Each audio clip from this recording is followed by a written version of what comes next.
Polythene ও প্লাস্টিকজাত পণ্যসহ বিরূপ প্রভাব বিস্তারকারী নানা ধরনের উপাদানের কারণে দেশের পরিবেশ এখন প্রায় ধ্বংসের মুখে। এনভায়রনমেন্টাল পারফরমেন্স ইন্ডেক্স 2022-এর তথ্য অনুযায়ী বৈশ্বিক মোট প্লাস্টিক দূষণের 2.4%ই হয় বাংলাদেশে। পরিবেশ দূষণ রোধে পিছিয়ে থাকা দেশগুলোর মধ্যেও বাংলাদেশের অবস্থান চতুর্থ। বেসরকারি সংস্থার তথ্য মতে বিশ্বে প্রতি মিনিটে প্রায় 5 লাখ প্লাস্টিক বোতল বিক্রি হয়, আর ঢাকা শহরে প্রতিদিন প্রায় 1.5 কোটি পলিথিন ব্যাগ পরিত্যক্ত হয়। এভাবে প্রায় 300 রকমের প্লাস্টিক পণ্য পুকুর, ডোবা, নদীনালা ও সাগরে গিয়ে জমা হয়। সব মিলিয়ে বিশ্বজুড়ে এখন বছরে 80 লাখ টনেরও বেশি প্লাস্টিক বর্জ্য সাগরে গিয়ে পড়ে।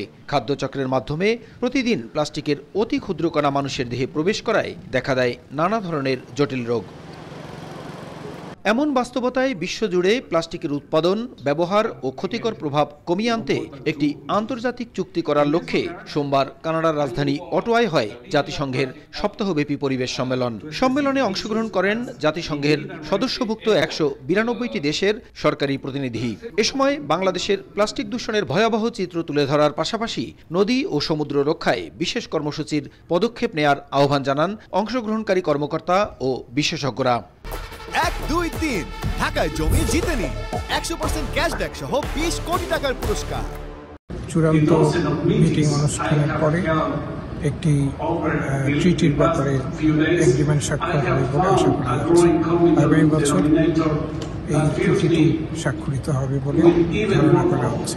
বাংলাদেশ যে প্রস্তাবগুলো দিয়েছিল সেই প্রস্তাবগুলো অন্তর্ভুক্ত করা হয়েছে এবং থেকে আমরা ইন্টারসেশনাল যে ওয়ার্ক হবে বা ওয়ার্কিং গ্রুপ হবে সেই ওয়ার্কিং গ্রুপে বাংলাদেশ কাজ করার জন্য আমরা অধীর আগ্রহ।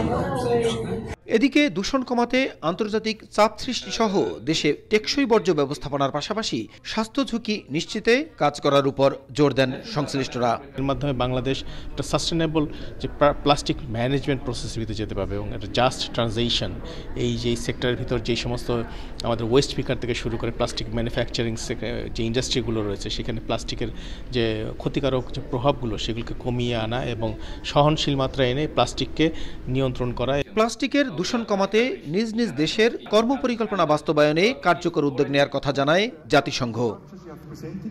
প্লাস্টিক দূষণের কারণে কৃষিজমি, নদ-নদী এবং সামুদ্রিক দূষণের পাশাপাশি সবচেয়ে দুশ্চিন্তার কারণ হয়ে দাঁড়িয়েছে স্বাস্থ্য ঝুঁকির বিষয়টি। বিশেষজ্ঞরা বলছেন এ বিষয়ে এখনই সংশ্লিষ্ট সকল মন্ত্রণালয়ের দরকার সমন্বিত উদ্যোগ নেয়া। অটোয়া থেকে প্রসূন আশিস, সময় সংবাদ, কানাডা।